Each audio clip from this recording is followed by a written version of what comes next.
Welcome to Neutral Podcast, where we discuss paving the way to a regenerative tomorrow. I'm Nate Helbach, your host, founder and CEO of Neutral, a regenerative real estate development company. Join us each week as we host world-renowned guests and explore the dynamic landscape of real estate development, alternative investing, sustainability, forestry, urbanism, and design, learning how to make places for people.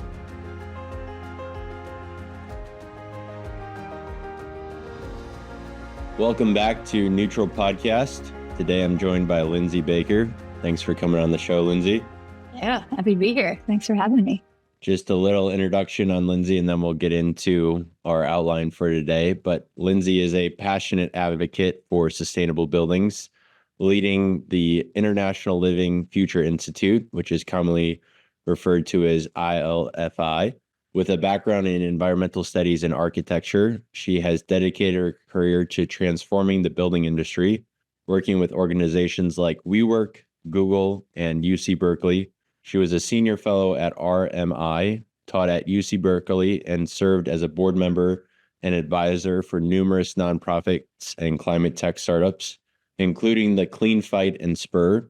Lindsay is published author and holds a bachelor's degree in environmental studies from Oberlin College and a master's degree in architecture and building science from UC Berkeley. Maybe, Lindsay, just to start us off today, you could give us a little background personally on yourself. Yeah, sure. Well, yeah, it's it's kind of easy to lose track, and I think we also like to tell these very linear stories of our careers. It's like I just had this great idea when I was a toddler, and I've been doing it ever since. And of course, no one really has that kind of career history at this point.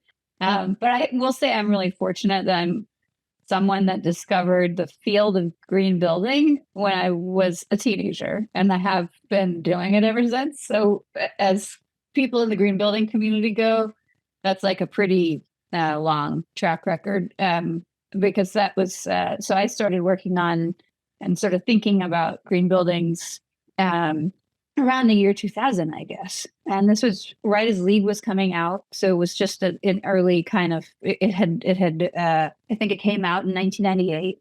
And the U.S. Green Building Council has been around for a few years, but it was super early. So I was really lucky. Basically, I took a class in high school. There was an AP environmental science class.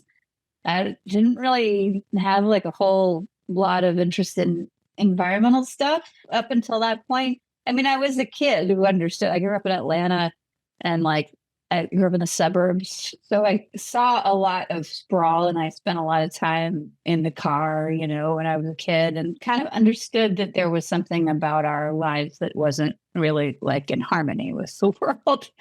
But what clicked for me anyway was understanding that there was this opportunity to build better. So I discovered green buildings through this little piece of the class in high school, where we basically were asked to design a green home, whatever, from Legos or something like that.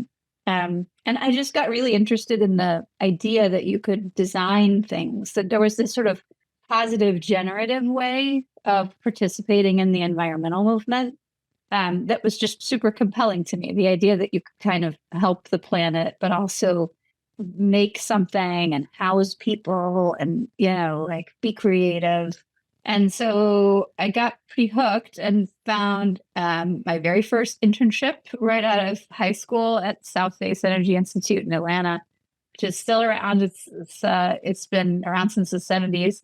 And it's one of these sort of regionally focused nonprofits that tries to promote green building practices. And, I picked up the phone and sent little pamphlets to people in the mail about how to weatherproof their homes and stuff. It was all very residential, early 2000s stuff. So that was how I got started. I remember my very first day there, they asked what I wanted to focus on. And I was green building. I want to focus on green building. And they were no, what facet of it, And ever since then, it's been sort of this mind-blowing experience for me of it's all the things. It's finance, it's design, it's materials, it's, data systems and technology and, textiles and supply chain logistics and politics and all the things, right? It's like so many things, this field that we're in. That has enabled me, I think, to stay interested in doing something cool the whole way. 25 years later now, I guess, that just has kept me totally fascinated by the whole thing. So yeah, it's my home. It feels like the movement that I found myself in when I was a kid, and I've just loved every moment since, just finding different facets to work on it. So yeah. I mean, I'm happy to share some of those, but I don't want to bore you too much. So we can talk about any piece that you're interested in. But yeah, it's been quite a journey. Yeah, it's awesome. That's cool to hear from high school all the way to today. What I know one of the big things that you worked on in your career was the LEED rating system with US Green Building Council. Was that kind of towards the front end of your career, or was that in the middle? Because I know you also worked with WeWork and Google and Berkeley. So give us a timeline of that. Yeah. It was the front end of my career, for sure. And I was really lucky in that way. It was right after college, my first job out of college. And I applied for the job thinking, so I went and I did a bunch of work in college at Oberlin. There was this super green building, if people aren't familiar with it, called the Adam Joseph Lewis Center for Environmental Studies. And it just opened when I first showed up there. So I learned a lot about it in college, ecological design, and had all these cool architects and engineers and stuff around who were studying the building. So when I left, I had known about LEED, for a while, and applied for a job there. And it was just still very early. I think it's maybe now we look back and it's like, I think they probably get a lot of people wanting to work there. But I was employee number 30, I think, at the US Green Building Council. So there's 30-ish, 32, 33. So it was really early days, and it was still not a thing that many people used. LEED was definitely starting to become a thing that a few people in the building industry knew about, and it was gaining some momentum. But yeah, I mean, 30 staff, that's, that was early times. I think they may have had at some points, maybe almost 1,000 staff there at some points, doing all the different facets of what the USGBC does now. So when I got there, I was the junior person on the team. I was like barely 21. There have been jokes that I, started there before I was of legal drinking age, but in fact, not true. I definitely was always of legal drinking age when I worked there. But it was this time of incredible scale. Like, I think one of the things that was super exciting for me, and that I've taken with me in my career ever since, is that I just happened to show up at an organization at a time when it's in its like hockey stick, in the little elbow of the hockey stick. So I was hired when they were like, oh gosh, okay, the board had just approved like 10 new LEED standards. Basically, it was like, LEED, it works. But at that point, it was LEED for new construction. And they had just greenlit LEED for existing buildings and core and shell and commercial interiors and homes and schools and laboratories and healthcare, all this stuff.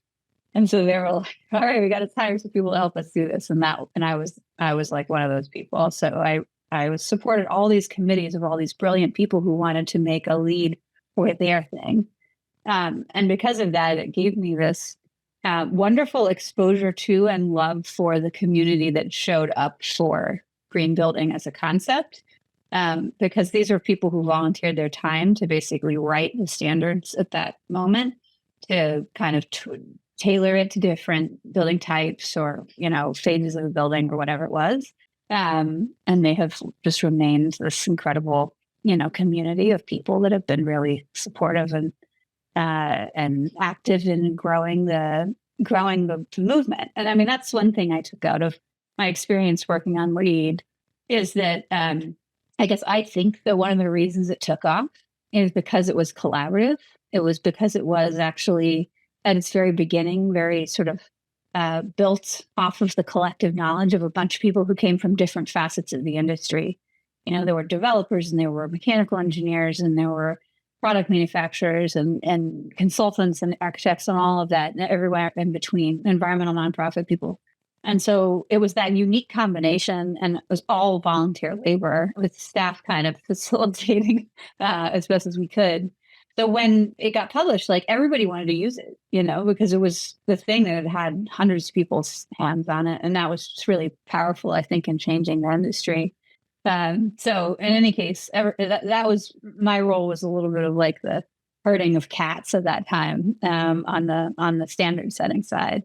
But it was a really special time, and I think since then, LEED has it turned into its own sort of like, it became a thing. It became this whole phenomenon. I mean, there's still, in many other industries, I'll have people reach out sometimes and say, like, we want to make a LEED type of thing, but for like, textiles or whatever, right? Like other kinds of markets or industries, because there's this perception that it did a really effective job at intervening in the market in this voluntary way and kind of giving people clear, whatever, checklist of things to do. It has also, like, I think there's a lot of critique that's come up around it, around what that checkbox mentality does, and sort of the ways in which we don't always understand, like, what is a LEED building? What should we expect from it? There's just all this stuff. I find it fascinating. And I have, I think like some regrets about the way that some of the steps that we took, but at the same time, like no one had done that before, and we did a big thing, and it's totally now cool. It's like a household name. People know what it is, which is pretty rad. So it was definitely a catalyst for change. I want to come back to talking about LEED, but before we do that, after LEED, did you go back then to UC Berkeley for your master's? Actually, so that, I mean, a lot of the story for me is we were in that whirlwind moment where everybody was suddenly looking to us for guidance on this incredibly important thing. And I was I kind of rose pretty quickly up through the ranks at working on LEED. And I had an undergraduate degree in environmental studies. And so getting these calls from, really brilliant mechanical engineers and people asking for specific technical support. And I was like, I don't really know a lot about buildings, let's be honest here. And so I went back to UC Berkeley to get a building science master's degree, because I just really wanted, I think for me, and I generally try to share this type of advice with folks who are coming up in the field, I think it's important to have some foundation of a really rigorous, like, it's either a technical background or maybe something, that otherwise gives you like a really thorough foundation for the work that you do. Not because I don't really use my building science education all that much. Like I could maybe do a daylighting model if you really gave me some time, but it was the deeper fundamentals of understanding thermodynamics and understanding some of the regulatory sides of how buildings are built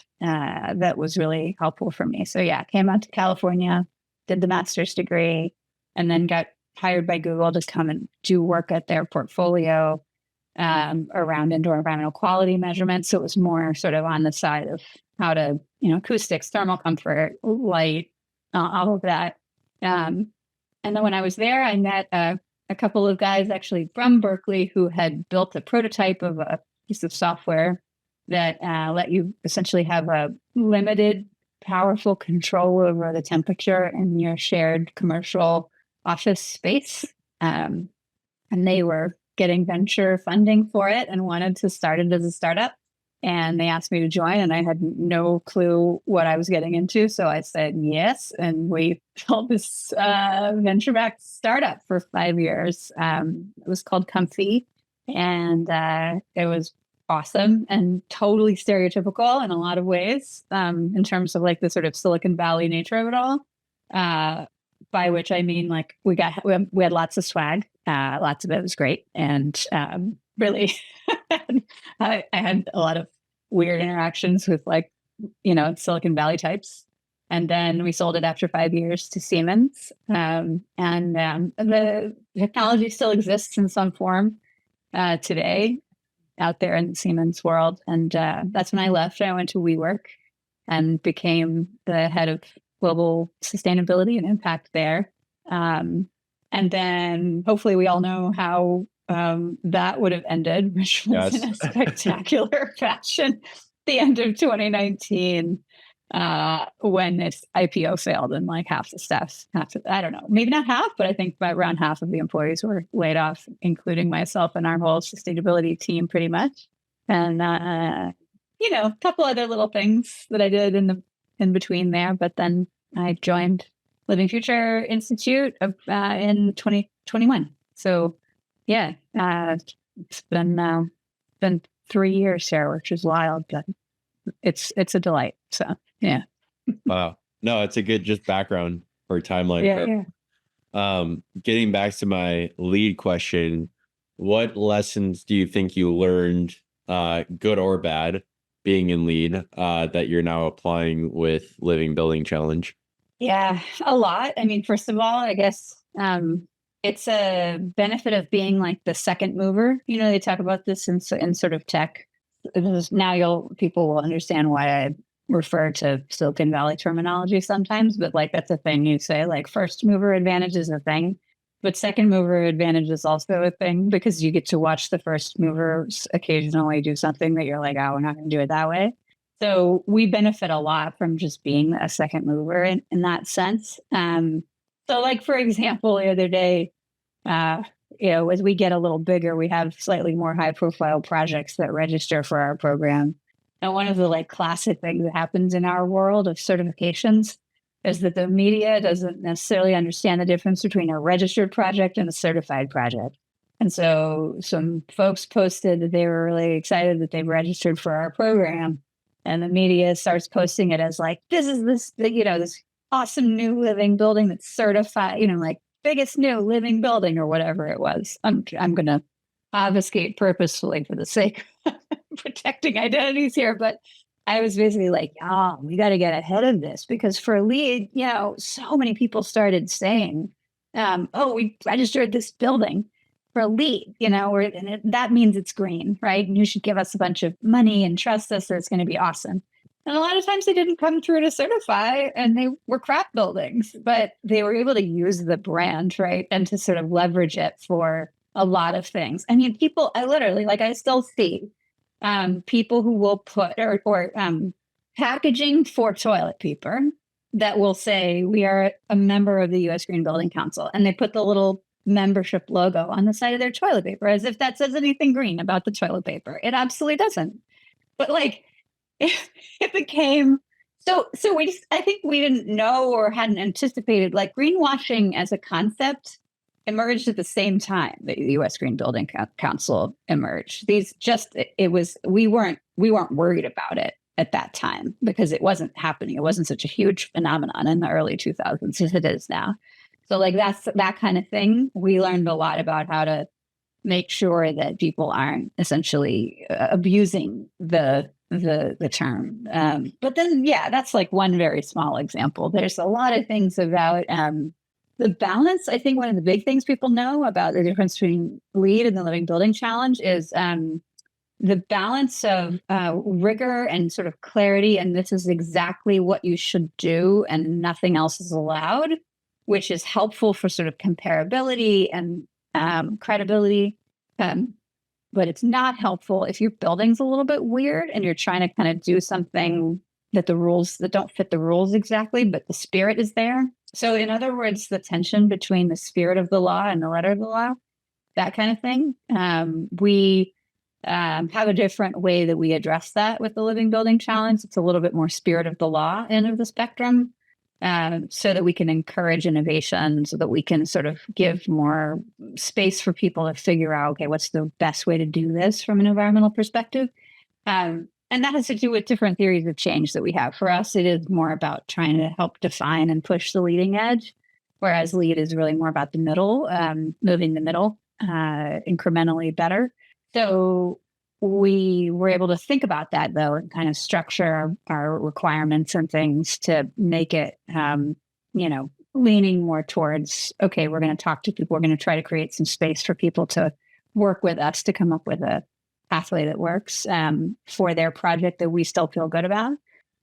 So that kind of thing. Those are some of the things that we've learned. Gosh, I could go on and on about it, but I will just say, I still have we still work with the LEED team and the U.S. Green Building Council on lots of things. And see ourselves as being ultimately aiming for a lot of the same goals of industry transformation, but we take different pieces of that problem on. And mostly what we focus on at Living Future is defining what the end goals feel like, what that really aspirational, ambitious vision is that we ultimately need to hit, based on Paris Agreement goals and other kinds of limits of our planet.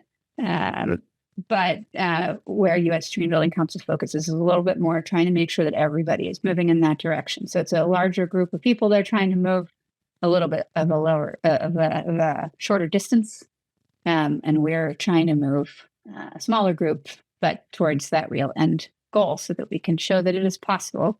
And by showing that ambitious regenerative future is possible, we hope that it enables momentum to get there faster. Interesting. Yeah. Could you tell us just like a little bit more about what Living Building Challenge is and what maybe the difference between registration and certification would be for Sure, yeah. ILFI? Yeah. I mean, I don't know. I guess, okay. So registration certification, just since I opened that, and it's like the difference between registering for a marathon and actually finishing said marathon. Like you can get your little bib and be like, I'm going on a marathon. It's a very different thing to cross the finish line. So registration is that it's getting the bib, it's getting your little number. And certification is the finish line. And the community, I guess, what it enables is when a project registers, like we really want people to register if they are planning on going over the finish line, because, the metaphor doesn't work quite as well with the marathon here, but typically what happens is that people need a lot of help along the way from us. And so in order to be able to provide that support, we need to have the registration fee that covers whatever time we need to spend with people. So that's sort of why it's important to do that. Anyway, I will explain the Living Building Challenge. So the challenge, it's almost 20 years old. It was created announced, released in 2006. And it was released actually fundamentally as sort of a philosophy. It wasn't really, the emphasis at that point wasn't really on certifying buildings.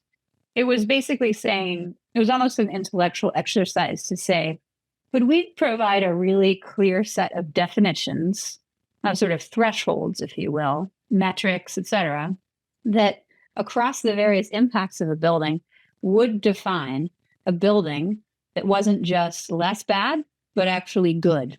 And we've come to call that regenerative. So, actually having a positive impact across a wide variety of impact areas.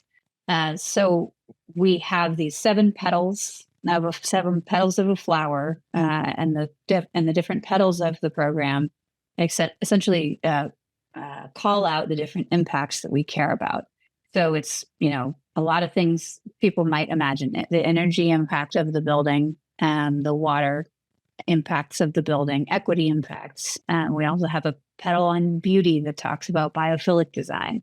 So a lot of these there are imperatives. We call them imperatives rather than credits. And the thing there's a couple things that distinguish the Living Building Challenge, if people are really familiar with something like LEED, that are worth noting. The first is that it's not a pick and choose checklist. You don't get to sort of say, okay, we're going to do well on water, but we're not really going to care too much about indoor air quality. You have to do all the things pretty much to get full living building status. And the second is that we require 1 year of actual performance data before we grant the certification. So it's not based on, we finished the building and it's supposed to operate like this. You actually have to operate it that way. And that, if people aren't familiar with operating buildings, that might seem like a pretty simple thing, but the reality is sometimes it means that the certification doesn't happen for a few years after a building has been occupied, because the systems aren't really working the way they were designed, and that's like normal. It's not catastrophic. It's pretty normal that a lot of these building systems don't quite get tuned up the way they need to. So that's the part of the requirement. So those are the major aspects of it. We have 35 fully certified full living buildings in the world today. Since 2006, we've only certified 35 of them.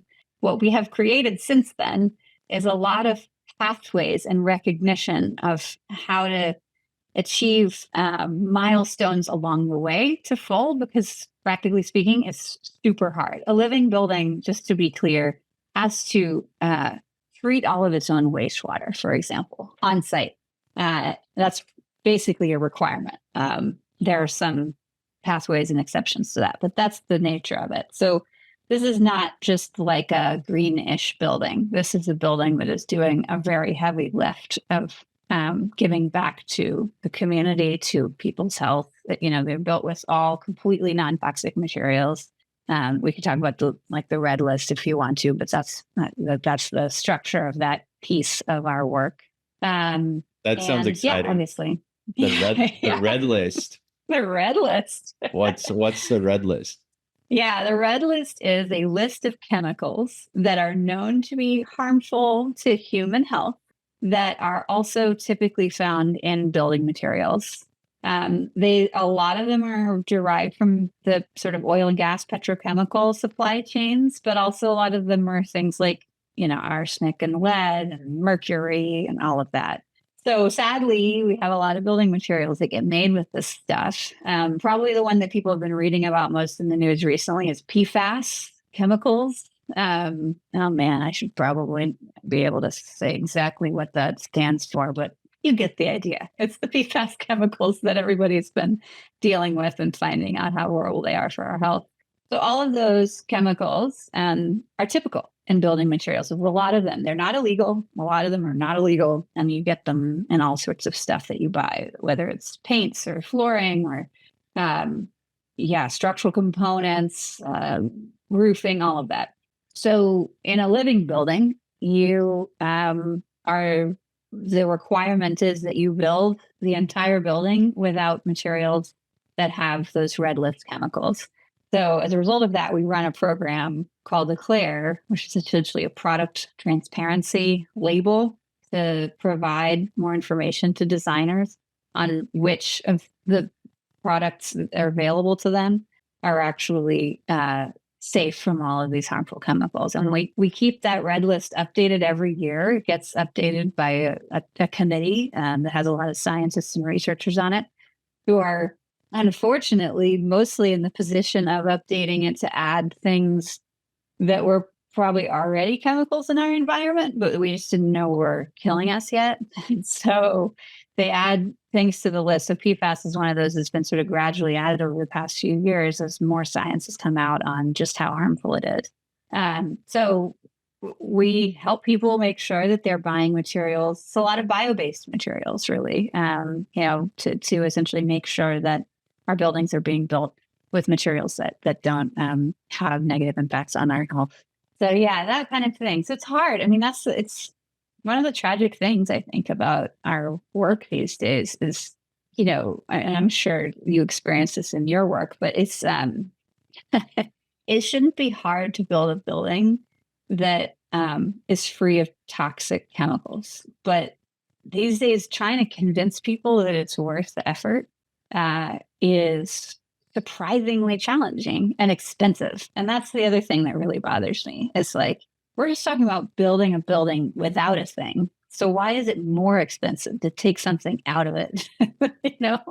Those kinds of things. That's a lot of the struggle that we work with. But we do have a lot of other buildings, though, along the way that are achieving various goals within this sort of larger living building landscape. But our ultimate goal is really that everyone gets to live in buildings like this, that they are, positive impacts on the world in every way. So, yeah, and we'll link the PFAS EPA definition. If anyone's really interested, they can go check it out. But it is a hot topic right now. but I think it's mostly just chemicals that were used basically in the 1940s that are no longer very good for us, is a very short explanation. And I will also link in the show notes the red list, which I know actually our design team has been using. So thank you for putting that together. Yeah, for sure. One of the other questions I had for you, Lindsay, is I know the 7 petals is a big kind of aspect of the like living building challenge. And one of the big things that we've been kind of just focused on as an organization is the beauty petal. And so Yeah. why, like, what was, because like most people think about sustainability and they think like solar and geothermal and healthy product selection, but almost no one thinks like, oh, we're going to make buildings beautiful. And that's what's regenerative and sustainable. So what was the impetus for the beauty petal? Yeah. Well, first of all, I'm going to channel our founder, Jason McLennan, here because it's really his story that I will try to tell.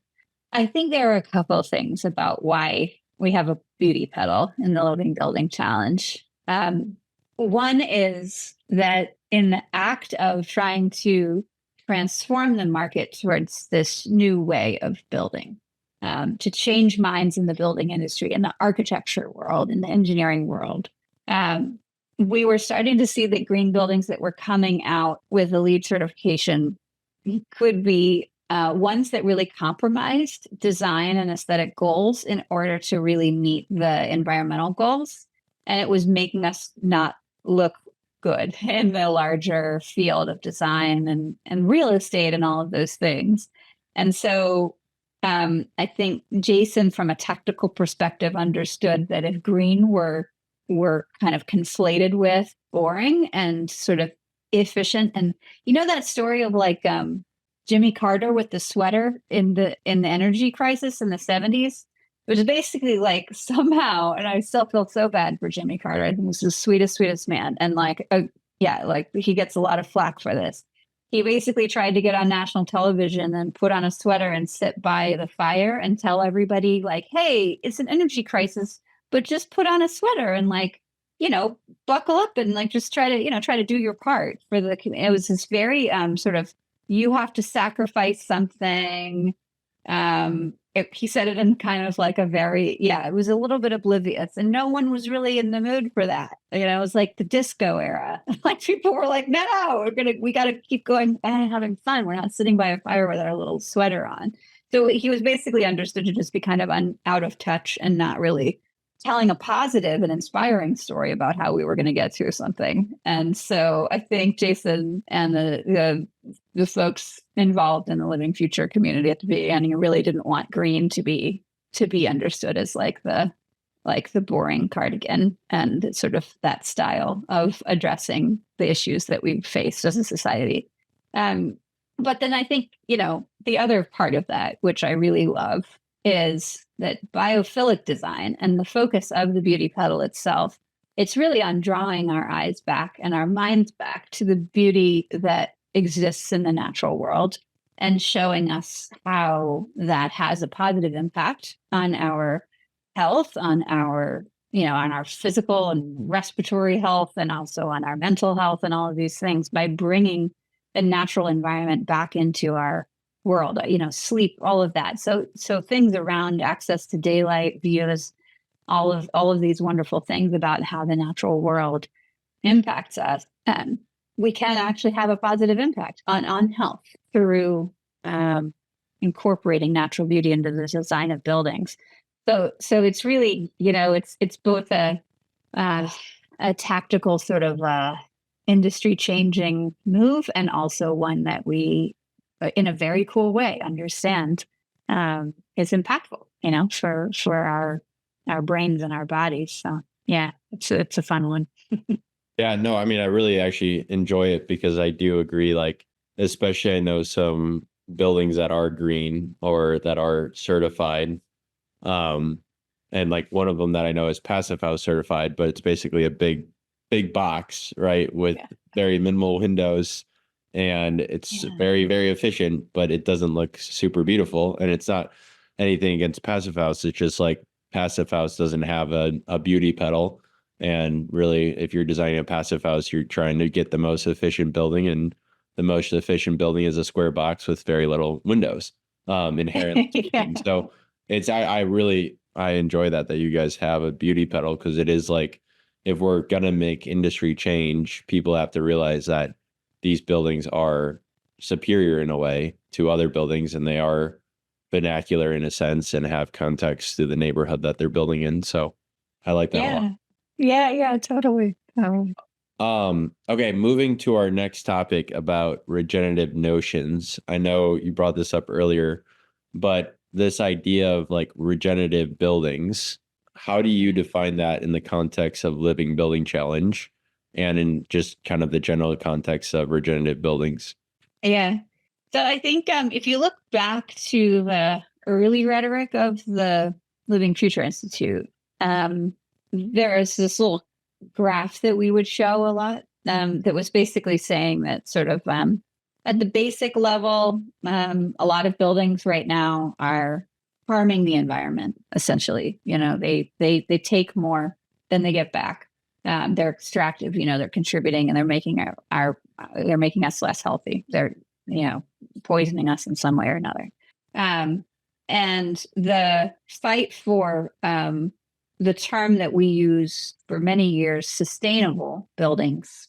If you look at sort of the definition of that term, sustainable, some would argue, and we did anyway, at the Institute, that sustainable essentially defines the point at which you're not doing any bad stuff to the world, but you're also really not doing any good stuff. So it's just kind of that neutral point where there's, and thought about for you on the neutral project, maybe that sounds like we could unpack that as it relates to you guys. But in any case, that was the sort of philosophical notion, is that we were really trying to just get from bad to not bad anymore. And when we started using the term regenerative, we used it mostly actually in an environmental sense at first. The idea was we want to have an environmentally better impact than just not having a negative one. We want to improve the environment. We want to leave it better, more diverse, more little species running around on the site, more clean energy being produced, more water being cleaned, more air, cleaner than it was before, all of that kind of stuff. So now we use that a little bit more intentionally and expansively. And what we essentially, the way that we define regeneration or regenerative work is work that has a positive impact across ecological, social, and cultural factors. So a building should be giving back to its community. It should be making the community better. It should be making us healthier as we interact with it, and as we interact with the supply chain that goes into it. And it should be making the environment better in a variety of ways. So that's how we use the term.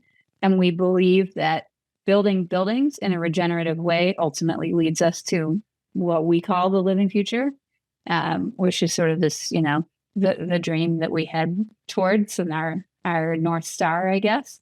And so, all the work that we do is basically to help people get on that path towards regeneration and figure out all the stumbling blocks along the way. And, maybe you just focus on regeneration and in your community first, or maybe you focus on ecological regeneration or whatever that is.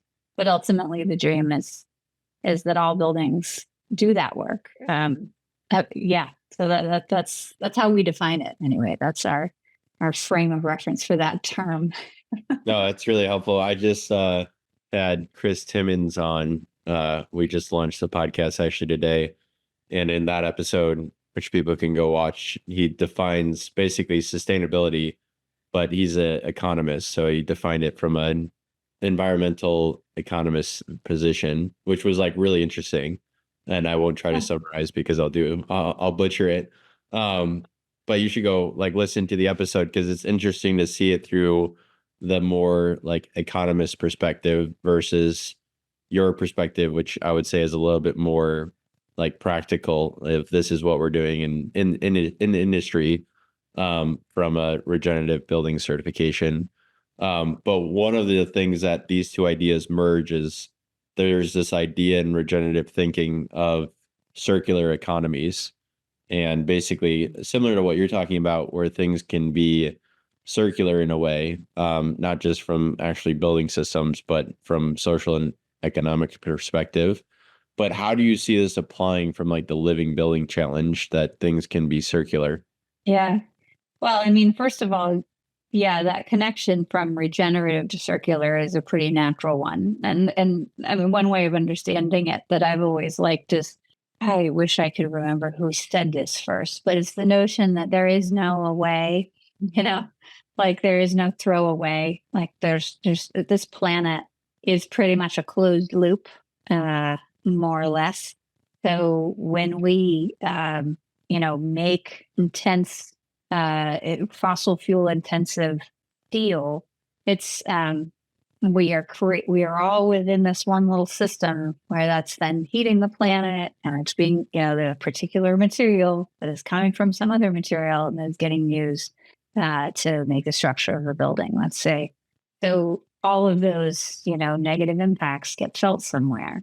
And so, circularity, I guess another way of saying it is circularity is an inherent piece of the physics of our world.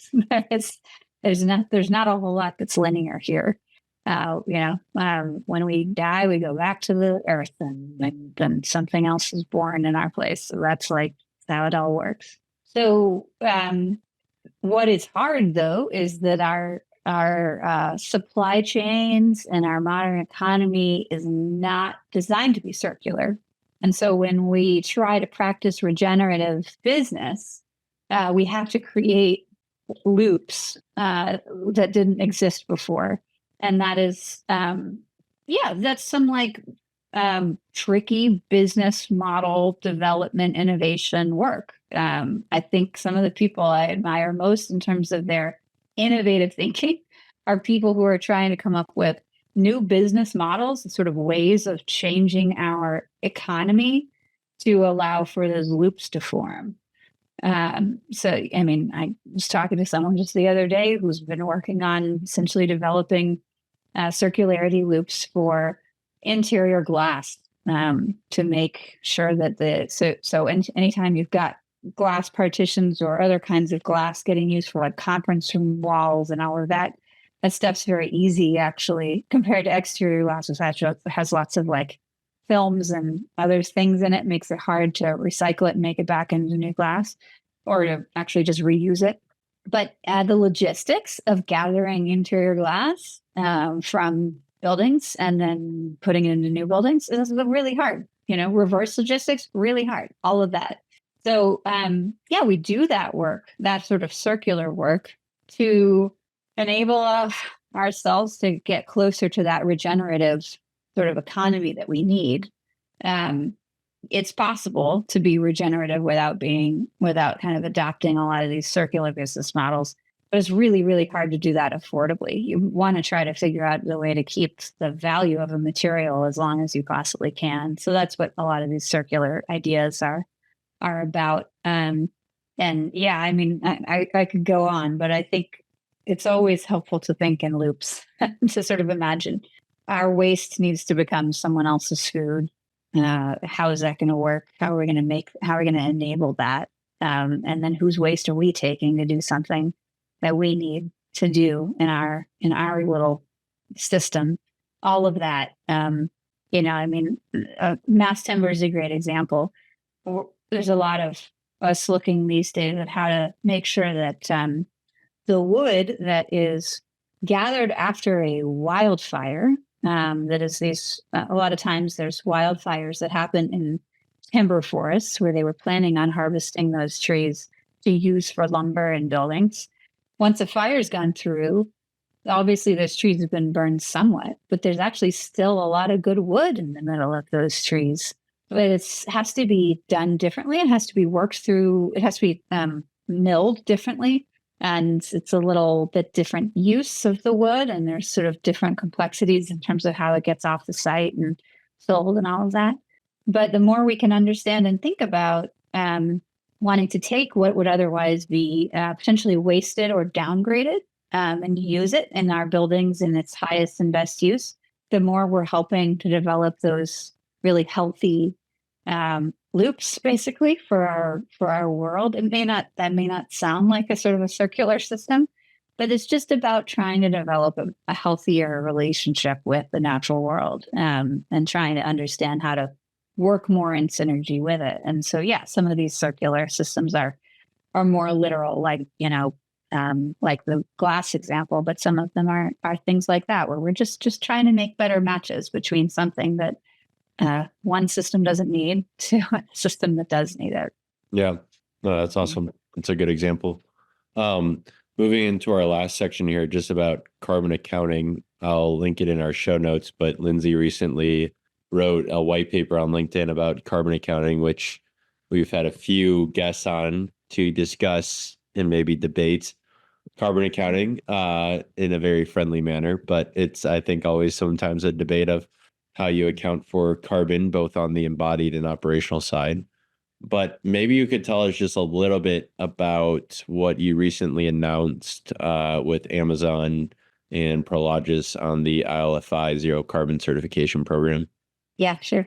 Yeah, we are very fortunate to have friends like these. So Amazon, JLL, Prologis, and JP Morgan Chase are all clients of ours who use our zero carbon program specifically.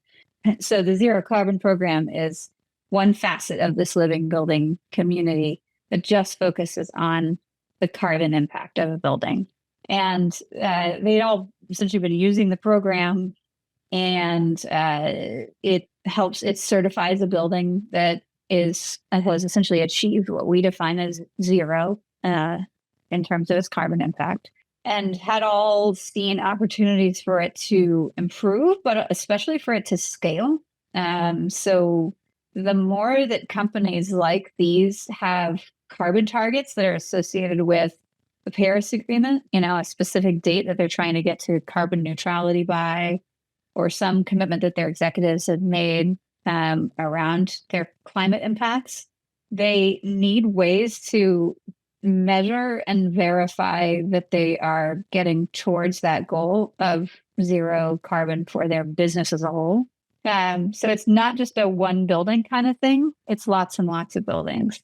And for us, that's interesting because ultimately we think the world is going to need a lot of these measurement and verification mechanisms around carbon to get us in a legitimate way to the goals of the Paris Agreement. This is a very, I'm not surprised that it's been a big debate so far on your podcast, because I guess, like, just as a starting point, accounting for something like carbon, we should know it's tricky. Because first of all, it's a gas. It's not like an actual thing. You can't even count pennies here. This is what's in the air. It's very hard to actually understand its impacts in that way. So that's the first thing to say, is that we have a really hard time quantifying carbon sometimes, or really understanding it. Forests are a great example. Everyone wants to know how much carbon a forest sequesters. But there's all these variables that go into that, and it's really, really hard to just know one number. So we're always fighting over exactly how the math works. So our partners essentially helps to create the resources that we needed to update the zero carbon certification program, partially to make it clearer, more supportive, more technically rigorous around some of the newer ways that people are doing carbon accounting. Embodied carbon is probably the best example here. It's a relatively new field of carbon accounting, trying to understand exactly how to measure the embodied carbon of a particular building material. There's a lot of gaps in our knowledge. There's a lot of data messiness, and data quality issues and stuff like that. So they essentially funded us to help us create a better opportunity to better programs to measure this stuff more accurately, but also to start figuring out the way to measure these things at a scale of a portfolio, so that we can speed up and sort of decrease the transaction costs of getting individual buildings certified, because we ultimately have to speed that up as an industry pretty quickly. I guess a byproduct of that as well is that we're looking at the sort of embodied carbon of an existing building, trying to really understand how we're going to account for the embodied carbon of a building that has already been built. That is tricky and gets a little bit wonky, but I don't know how wonky you want to get here, but we could do it if you'd like. But it's those kinds of questions that, the industry and the climate world doesn't really have answers for yet. So we have to make them. Yeah, we've been in a partnership with actually a PhD student at Stanford, been working on it all summer about particularly for our buildings, but looking at the embodied side, which for the audience that maybe doesn't know, embodied is all the carbon that's coming from the construction materials and activities, and operational is all the carbon that's coming from the actual operations of the building.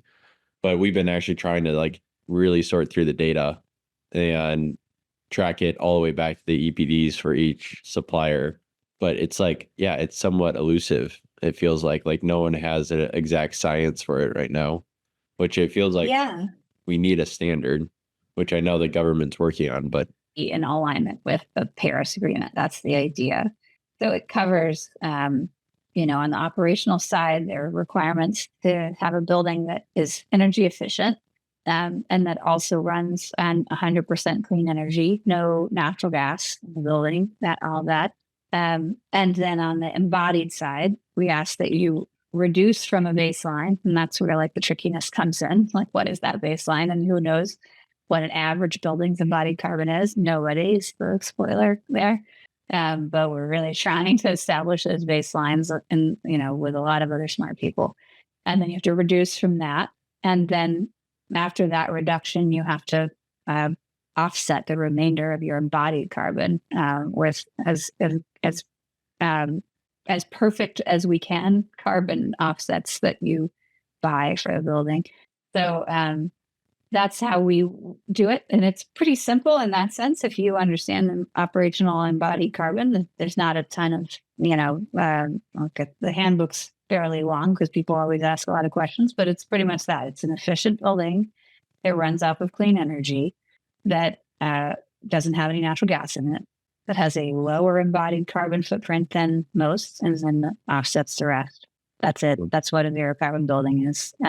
And it's in line with the new federal government zero emissions building definition and a lot of other kind of, I would say, sort of carbon oriented tools and mechanisms out there. So that's a lot of people find us because they're looking for a program that simply covers all the carbon impacts of a building, and enables them to show that they've done their best for the climate. That's awesome. Well, I really appreciate you coming on the show. If people, I know you have a podcast, so if people want to find you or your podcast, where could they go? Yeah. So for our work at the International Living Future Institute, you just go to living-future.org, and you can find out all about our zero carbon program and everything else, the red list, all that. If you want to keep up with the things that I'm thinking about these days, our podcast is called the Design the Future Podcast, and you can find it at designthefuturepodcast.com.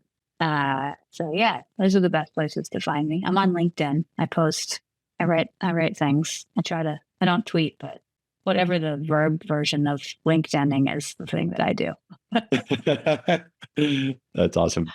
We'll add those to the show notes as well if you guys want to link to those websites. But really appreciate you coming on, Lindsay. Great conversation today. Thanks, Nate. It's a pleasure. At Neutral, we transcend the conventional notion of merely minimizing harm. We embrace a regenerative philosophy, seeking to create buildings that begin to contribute to the health of our planet. Each project we build gets us one step closer to this commitment, a living embodiment of practices that replenish and restore. We'd like to thank you for being part of this conversation. For more information, visit our website at neutral.us. Thanks again for tuning in, and we'll see you next time on the Neutral Podcast.